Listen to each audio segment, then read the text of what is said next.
आखिरी प्रयास। एक समय की बात है, एक राज्य में एक प्रतापी राजा राज करता था।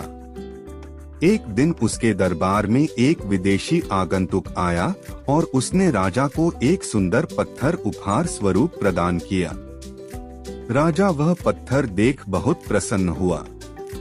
उसने उस पत्थर से भगवान विष्णु की प्रतिमा का निर्माण कर उसे राज्य के मंदिर में स्थापित करने का निर्णय लिया और प्रतिमा निर्माण का कार्य राज्य के महामंत्री को सौंप दिया। महामंत्री गांव के सर्वश्रेष्ठ मूर्तिकार के पास गया और उसे वह पत्थर देते हुए बोला, महाराज मंदिर में भगवान विष्णु की प्रतिमा स्थापित करना चाहते हैं। 7 दिवस के भीतर इस पत्थर से भगवान विष्णु की प्रतिमा तैयार कर राजमहल पहुंचा देना। इसके लिए तुम्हें 50 स्वर्ण मुद्राएं दी जाएंगी। 50 स्वर्ण मुद्राओं की बात सुनकर मूर्तिकार खुश हो गया और महामंत्री के जाने के उपरांत प्रतिमा का निर्माण कार्य प्रारंभ करने के उद्देश्य से अपने औजार निकाल लिए। अपने औजारों में से उसने एक हथौड़ा लिया और पत्थर तोड़ने के लिए उस पर हथौड़े से वार करने लगा, किंतु पत्थर जस का तस रहा। मूर्तिकार ने हथौड़े के कई वार पत्थर पर किए, किंतु पत्थर नहीं टूटा।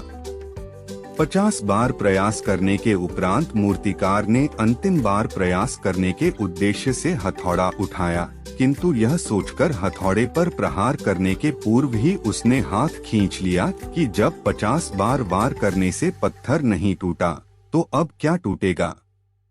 वह पत्थर लेकर वापस महामंत्री के पास गया और उसे यह कह वापस कर आया कि इस पत्थर को तोड़ना नामुमकिन है, इसलिए इससे भगवान विष्णु की प्रतिमा नहीं बन सकती।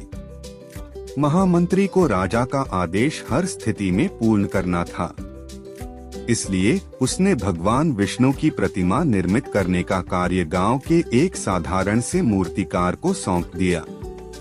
पत्थर लेकर मूर्तिकार ने महामंत्री के सामने ही उस पर हथौड़े से प्रहार किया और वह पत्थर एक बार में ही टूट गया। पत्थर टूटने के बाद मूर्तिकार प्रतिमा बनाने में जुट गया।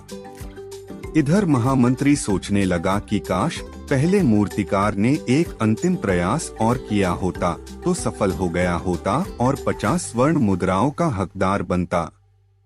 मित्रों, हम भी अपने जीवन में ऐसी परिस्थितियों का सामना करते रहते हैं। कई बार किसी कार्य को करने के पूर्व या किसी समस्या के सामने आने पर उसका निराकरण करने के पूर्व ही हमारा आत्मविश्वास डगमगा जाता है और हम प्रयास किए बिना ही हार मान लेते हैं। कई बार हम 1-2 प्रयास में असफलता मिलने पर आगे प्रयास करना छोड़ देते हैं, जबकि हो सकता है कि कुछ प्रयास और करने पर कार्य पूर्ण हो जाता या समस्या का समाधान हो जाता। यदि जीवन में सफलता प्राप्त करनी है तो बार बार असफल होने पर भी तब तक प्रयास करना नहीं छोड़ना चाहिए जब तक सफलता नहीं मिल जाती। क्या पता जिस प्रयास को करने के पूर्व हम हाथ खींच ले वही हमारा अंतिम प्रयास हो और उसमें हमें कामयाबी प्राप्त हो जाए। तो दोस्तों, कैसे लगी आपको ये कहानी? अगर अच्छी लगी तो मेरे चैनल को सब्सक्राइब करो और लाइक करो, अपने दोस्तों को शेयर करें।